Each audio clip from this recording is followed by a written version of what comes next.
जय बलराम शेतकरी गटला ॲग्रोवर्ल्ड आदर्श पुरस्कार. तळवे तालुका तळोदा येथील जय बलराम शेतकरी गटला सेंद्रिय शेती व कृषी क्षेत्रातील नाविन्यपूर्ण कामगिरीबद्दल ॲग्रोवर्ल्ड आदर्श शेतकरी गट 2026 पुरस्काराने गौरवण्यात आले.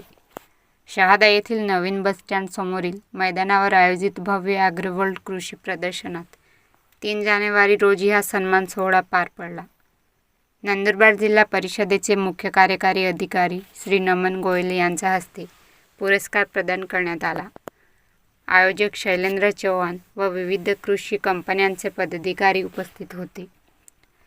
गटाने सेंद्रिय शेतीचे आदर्श मॉडेल उभे करत विषमुक्त अन्न उत्पादन, जमिनीची सुपीकता टिकवणे व इतर शेतकऱ्यांना प्रशिक्षण देण्याचे उल्लेखनीय कार्य केले आहे.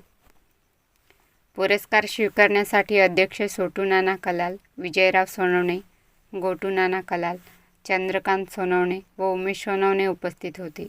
हा सन्मान सर्व सेंद्रिय शेतकऱ्यांचा आहे, असे मनोगत विजयराव सोनवणे यांनी व्यक्त केले.